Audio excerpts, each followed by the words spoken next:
नमस्कार शेतकरी मित्रांनो, मी सर्वोदय ॲग्रोटेक कंपनी प्रतिनिधी विनोद वाबळे. आज हे आपले प्रगतशील शेतकरी आणि प्रगतशील शेतकरी असून सरपंच आहे. आपले गाव कोणतं? चेंडूफळचे सरपंच आहे. तर आज आपण त्यांच्या ऊसाच्या प्लॉटमध्ये आलेलो आहे. त्यांचं आपण थोडं मनोगत घेणार आहे. नमस्कार सर. नमस्कार.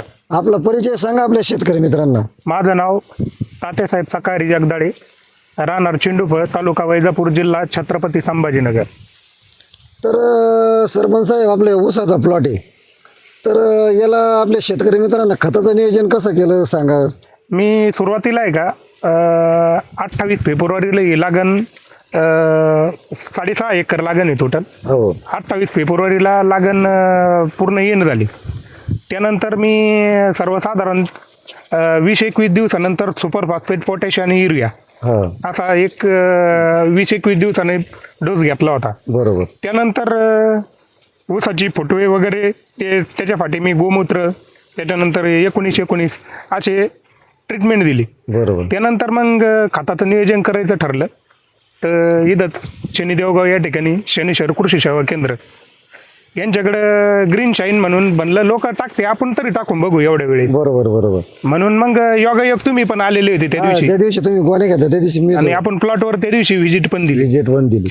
काय आलं, मी त्या दिवशी 10 गोण्या घेतल्या. हो. परंतु जे टाकणार जी मुलं होती हा. त्यांनी काय केलं, 2 एकर 6.5 एकरामध्ये 2 एकर प्लॉटला आहे ना ग्रीन शाईन टाकल्यात नाही गेलं त्यांच्याकडून.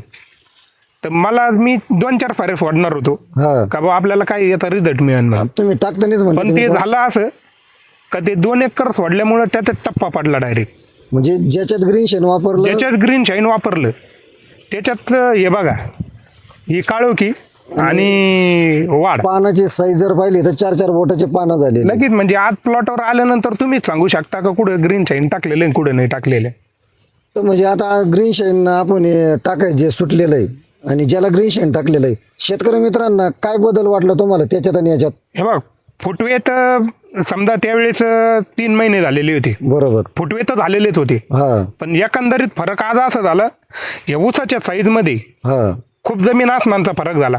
आणि ही जी काळोखी, या काळोखीमध्ये खूप बदल झाला. काळोखी म्हणजे एकदम असं ब्रशने कलर केले, ब्रशने कलर केल्यासारखं झालेलं. आणि हाईटला तुम्हाला हाईट मध्ये पण लय फरक झाला. आता तुम्ही स्वतः त्या प्लॉट मध्ये फिरून बघितलं म्हणून तुम्हाला सांगतो. म्हणजे 1-1.5 फुटाचा 1-1.5 फुटाचा फरक पण.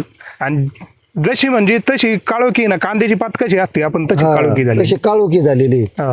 तर आता जे आपले शेतकरी मित्र आहे ऑल महाराष्ट्रातले, तर त्यांना काय ग्रीन शेण बाबतीत काय मेसेज देऊ शकता? वापरायला पाहिजे का नाही हे वापरायला? बघा, आता आधुनिक काळामध्ये आपण सुपर फॉस्फेट म्हणा, पोटॅश म्हणा, युरिया म्हणा, हे रासायनिक खत आहे. ह्या रासायनिक खताला जोड म्हणून आपण यापुढे ग्रीन शाईन वापरावं. कमीत कमी ना आपण 1 एकराला जर घेतलं तर 1-2 साऱ्या त्या फरकसाठी आपण त्या सोडाव्यात निश्चित, माझ्या मते तरी. बरोबर आहे, बरोबर आहे तुम्ही. कारण मलाच माझा अनुभव आला म्हणून मी तुम्हाला बोलतोय. आणि ढोस आणि सर्व शेतकरी बांधवाला हीच विनंती आहे का, किमान 1 एकरासाठी तुम्ही 2 गोण्या जरी घेतल्या तर 4 साऱ्या तर तुम्ही सोडा. तेव्हा तुमच्या नजरेला तुम्हाला लगेच फरकच कळणार हा. त्याच्यामध्ये. म्हणजे तुम्हाला आता बदल केला. ढोस करायच्या टायमाला तुम्ही म्हणले होते, मी साहेब, मी कधीच 2 ग्रीन गोण्या- शाईन घेत नव्हतो, हा. पण त्यावेळेस घेतल्यामुळे मी आज परत ग्रीन शाईन टाकले. आता याला परत ढोस केलेला आहे तुम्ही आज. परत आज जवळजवळ 45 गोण्याचा डोस केलेला आहे. त्याच्यामध्ये ग्रीन शाईन 10 घेतलेले आहे आणि 35 गोण्या इतर घेतलेले आहेत. खतं घेतलेले.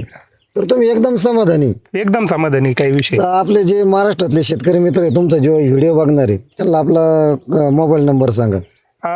माझा मोबाईल नंबर 9689 58 7956.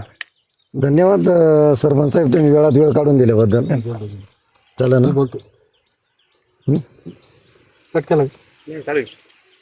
आमचं शनेश्वर कृषी सेवा केंद्र आहे शनी देवगावला.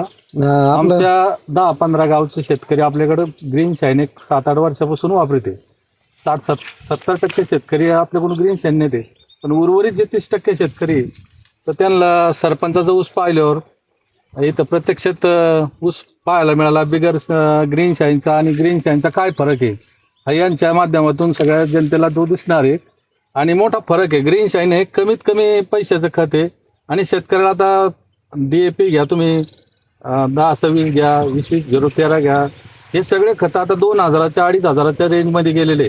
तसं शेतकऱ्याला कमीत कमी खर्चात अगदी ऊसाचे चांगले पिकं घ्यायचे असेल तर सगळ्या शेतकऱ्यांना ते दुकानदार आहे ना, त्याला मी सांगतो की तुम्ही ग्रीन शाईन वापरलं पाहिजे. आमचं म्हणणं आहे, मी स्वतः दरवर्षी 20 एकर ऊसाला ग्रीन शाईन वापरतो. गेले 7 वर्षापासून आम्ही ग्रीन शाईन कांद्याला, ऊसाला, अधिक मक्का पिकाला, सगळ्या घासाला, तुम्ही गिन्नी गावताला, कुठल्याही पिकाला ग्रीन शाईन टाका. काही अगदी म्हणजे कमीत कमी खर्चात चांगला रिझल्ट हे ग्रीन शाईन देत आहे. आणि कमीत कमी पैशात सगळ्या शेतकऱ्यासाठी कंपनीना ते अगदी अजून तरी त्याची किंमत कमीत कमीच आहे बाकीच्या खतापेक्षा. एवढं बोल. तर आपले आसपासचे जे शेतकरी मित्र आहे हा, एक तर 25 त्यांना हे प्लॉट शेतकरी पाहायचा होता आपल्या आपला सरपंच साहेबांचा, रोडला प्लॉट आहे. तर त्यांनी एकदा अवश्य भेट देऊन यांचं पीक पाहिल्यानंतर त्यांच्या पण त्याला लक्षात येईल. लक्षात येईल का काय आहे परिस्थिती होय पिकाची. हा. प्रत्यक्षात पाहिलं रोडलाच प्लॉट आहे. समोर शास्त्री आमचे चेंडू फळचे, त्यांच्या समोर इथं घर आहे, इथं शेती आहे, त्यांच्या समोरच ते पीक आहे. आमचे शास्त्री प्रसिद्ध आहे या भागाचे. चला. बरं.